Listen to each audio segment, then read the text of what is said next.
বাম আমলের বীভৎস দুর্নীতি।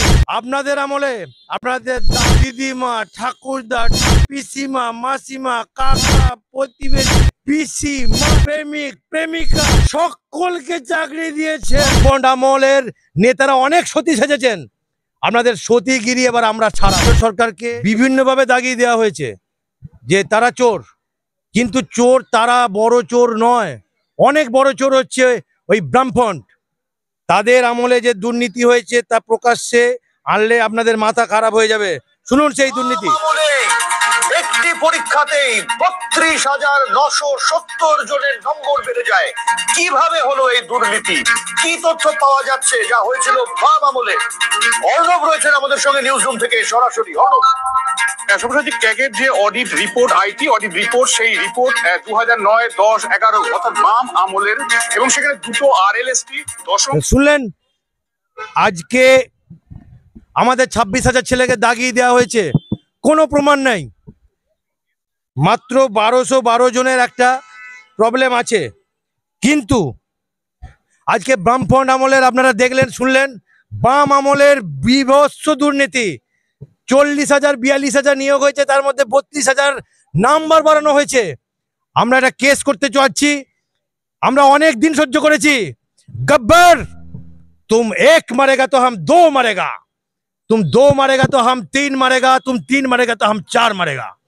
অনেক সহ্য করেছি। আমরা ভেবেছিলাম যে এটার উপরে আমরা কোনো রকম ভাবে আমরা কিছু কেস করব না, কারণ পশ্চিমবঙ্গকে যখন আপনারা দাগিয়ে দিতে চাইছেন, ওই বামফ্রন্ট আমলের নেতারা অনেক সতী সেজেছেন।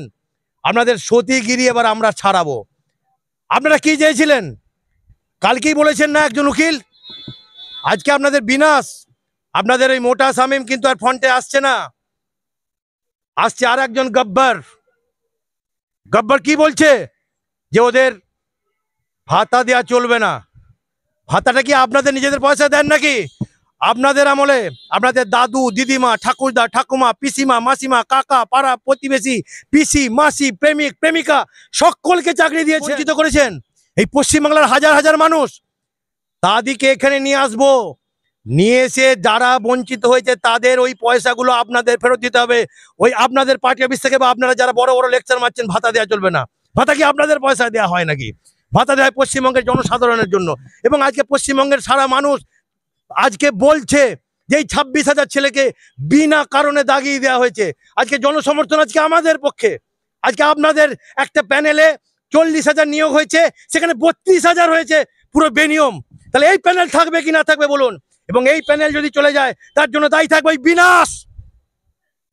ওই বিনাশের জন্যই আজকে এই মামলার আমরা করতে চলেছি, এবং আমরা কয়েকজন আইনজীবীর সঙ্গে আমরা পরামর্শ করেছি, এবং তারা বলছেন যে যদি 1212 জন্য এত বড় প্যানেল বাতি হয়, তাহলে 32,000-এর জন্য এই প্যানেল থাকবে কি থাকবে না আপনাদের কাছে কোশ্চেন করছি। আরে ভাতা তো সকলকেই দেয়া হবে উনি বলছেন, এবং উনি মানবিক মুখ্যমন্ত্রী। যেহেতু আজকের আমাদের হাজার হাজার ছেলে আজকে খুব খারাপ অবস্থা আছে, আজকে 10 বছর চাকরি করার পর তাদের বিনা কারণে চাকরি চলে যাচ্ছে, এটা ভয়ঙ্কর ব্যাপার। এবং খুব সাবধান, আমি বলেছিলাম যে গব্বর তুমি এক মারেগা তো আমি দো মারেগা। আজকে দুটো ভয়ঙ্কর তথ্য আমি প্রকাশ করব আপনাদের এই বামফ্রন্ট জমানার।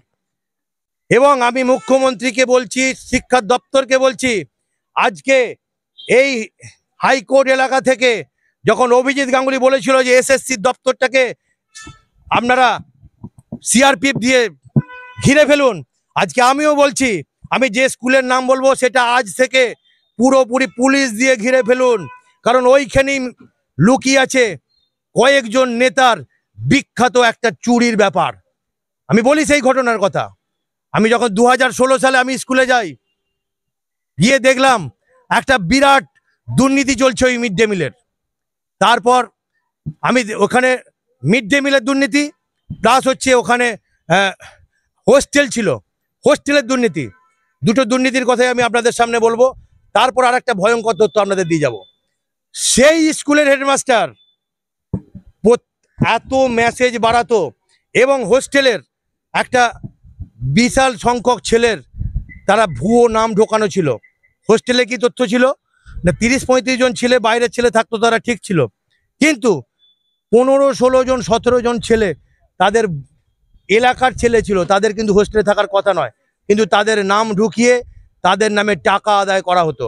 এবং এটা তথ্য, তারপর সেই স্কুলের হোস্টেল আজকে বন্ধ হয়ে গেছে।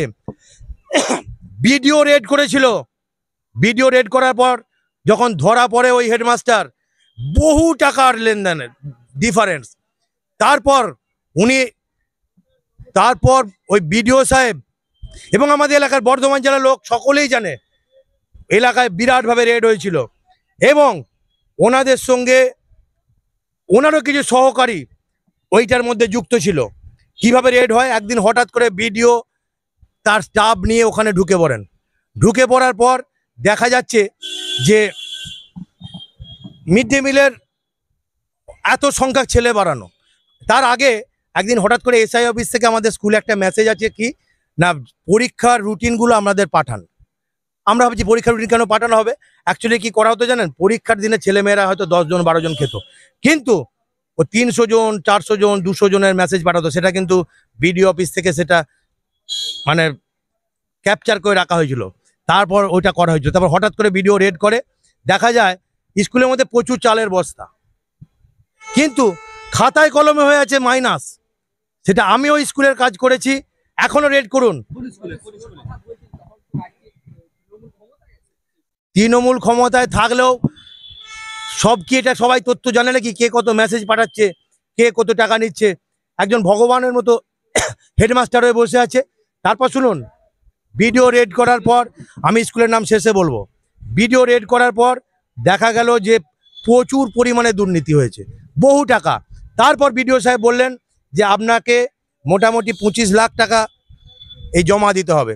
তারপর একটা আমাদের স্কুলে একটা অন্য অ্যাকাউন্ট ছিল, জয়েন্ট অ্যাকাউন্ট, সেই অ্যাকাউন্টটা এখনকার যে টিআইসি আছে সৈকত নন্দী, ওই অ্যাকাউন্টটা বন্ধ করে দিয়েছে এবং ভুয়ো বিল ভুয়ো তথ্য দিয়ে লাখ লাখ টাকা ও নিত, লাখ লাখ টাকা নিয়েছে। এবং আমি যেটা বলছি উইথ প্রুফ বলছি। তারপর ওই অ্যাকাউন্টটাকে ক্লোজ করে দেওয়া হয়, সেই অ্যাকাউন্টে প্রায় 7.5 লাখ টাকা ওই হেডমাস্টার জমা দেয়। গোটা পশ্চিমবঙ্গের মানুষ এটা শুনুন, তাহলে চোর বলছেন কারা? চোর হচ্ছে আপনাদের নেতারা। এবং উনি কাদের নেতা সেটা দেখুন। আমি বিকাশবাবুকে বলেছিলাম যে আপনারা যে আমাদের ঘাটাচ্ছেন, আপনারা একটা মারবেন তো আমরা দুটো করে মারবো। এবং সেই জিনিস কিন্তু আমরা গব্বর তুম এক মারেগা তো হাম দো মারেগা। এবং এই হেডমাস্টার কত বড় চোর, এবং উনি অ্যাকাউন্টে 7.5 লাখ টাকা জমা দেন, তথ্য আছে। আমি ইমিডিয়েটলি শিক্ষা দপ্তরকে বলছি ওই স্কুল ঘেরাও করা হোক। এবং আমি নিজে কাজ করে এসেছি, ওখানে স্কুলের চালের হিসাব মাইনাস হয়ে আছে, অথচ ওখানে চাল আমার প্রায় 30-40 বস্তা এক্সট্রা মজুদ ছিল। তার কারণ, মজুদ থাকার কারণ, ধরুন কোনো দিন 100 জন খেয়েছে, সেদিন মেসেজ গেছে 400 জনের, তাহলে আমার চাল লেগেছে কত, 10 কেজি। কিন্তু মেসেজে যেহেতু 400 জন গেছে, তাহলে 40 কেজি হতে হয়। হতে মেসেজে বেড়ে গেছে, এখানে খাতায় কমে গেছে, কিন্তু চাল কিন্তু জমা বন্ধ, ওখানে মজুদ হয়ে আছে। আর হোস্টেলের ব্যাপারটা হয়েছে, হোস্টেলে এরকম হাজার হাজার টাকা চুরি হয়েছে, কারণ 25-30 জন ছিল থাকতো, বাকি ছেলে হচ্ছে ওই এলাকার ছেলেকে কিন্তু রাখা যায় না হোস্টেলে, তাদের নাম দিয়ে প্রত্যেক মাসে টাকা তুলে নিত। তৃণমূল সরকারের নয়, উনি হচ্ছেন একজন বামফ্রন্ট, একদম বামফ্রন্টের নেতা। খুব হিসাব করে জেনে নিন ওখানে যারা ছিলেন। উনি এখন এটা হয়েছে আপনার লকডাউনের আগে রেড হয়েছিল, মানে 2019 সালে, 2018-19 সালে। এবং উনি হেডমাস্টার হয়েছিলেন সম্ভবত 2007-8 সাল থেকে। এবং উনি একদম ছিলেন বড় মাপের নেতা, ওটা হিসাব করলেই পুরোপুরি পাওয়া যাবে। এবং তারপর দেখুন, স্কুলে আর একটা তথ্য দিই, স্কুলের অ্যাকাউন্টে টাকা ঢুকছে কৃষক বন্ধুর। হেডমাস্টার কি করে রেখেছিলেন জানি না, স্কুলের অ্যাকাউন্টে কৃষক বন্ধুর টাকা ঢুকছে। এটা কখনো সম্ভবপর হয় নাকি? আজকে দেখুন আপনাদের জমানার, এবং একটা গোটা পশ্চিমবঙ্গবাসী আজকে এটা শুনবে। এর থেকে আরো বড় একটা তথ্য, ভয়ানক তথ্য আমি দিয়ে রাখি। আমাদের স্কুলের জেলা পরিষদের নেতা একজন ছিলেন, এবং এটা নিয়ে এলাকায় কিন্তু বিরাট ঝড় উঠেছিল। তিনি ছিলেন জেলা পরিষদের নেতা, এবং জেলা পরিষদের নেতা ছিলেন এবং গ্রুপ ডি কর্মী ছিলেন। তারপর হঠাৎ করে কোথা থেকে কি সার্টিফিকেট নিয়ে এসে উনি গ্রুপ সি হয়ে গিয়েছিলেন, এবং আরও তো অনেক ইন্টারভিউ দিয়েছিল, তাহলে উনি কি ছিলেন সবচেয়ে বড় যোগ্য ব্যক্তি? এইটারও কিন্তু হিসাব নেওয়া হোক, উনি কোথা থেকে পাস করেছেন কি না, ওনার সার্টিফিকেটটা পুরোপুরিভাবে এটাকে নেওয়া হোক।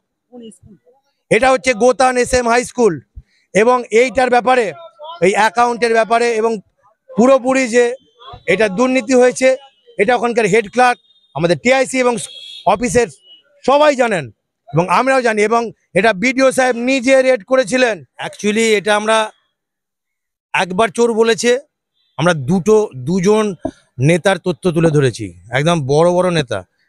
এরপর যখন আবার একবার চোর বলবে, তখন কিন্তু আমাদের হাতে আমাদের স্কুলের সমস্ত কিছু তথ্য থাকে, কিন্তু গ্রুপ সি আর গ্রুপ ডি দের হাতে শয়ে তথ্য আছে।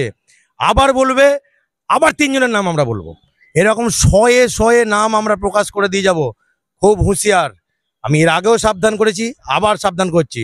গব্বর এক মারেগা তো হাম দো মারেগা, দো মারেগা তো হাম 3 মারেগা। এই স্কুলটার আরও একটা ভয়ঙ্কর তথ্য আছে। আমি যে গোতান SM হাই স্কুলের কথা বলছি, সেটা হচ্ছে ভোকেশনাল আছে, এবং ভোকেশনাল ডিপার্টমেন্টেও প্রচুর দুর্নীতি করেছে ওই হেডমাস্টার, এবং তারও পূর্ণাঙ্গ তদন্ত করার জন্য বলছি। ইমিডিয়েটলি আজকেই ওই স্কুলটাকে যেন কোনো মাস্টার, কোনো ক্লার্ক ঢুকতে না পারে, এবং হেড ক্লার্ক যে এখন আছে সে পুরোপুরি তথ্য জানে। ওই অ্যাকাউন্টটাকে যে সিজ করে দেওয়া হয়েছে, যাতে হেডমাস্টার 7.5 লাখ টাকা জমা দিয়েছিল, সেটাকেও বার করা হোক, সে কেন 7.5 লাখ টাকা জমা দিল। এবং এই স্কুলের ঠিকানা হচ্ছে পূর্ব বর্ধমান জেলা, রায়না 2 মাধবডিহি ব্লক, রায়না 2 মাধবডিহি থানা, গোতান SM হাই স্কুল। আমি পুরো তথ্য তুলে দিলাম, এবং একের পর এক তথ্য আমরা তুলে দিয়ে যাব। Wait and C.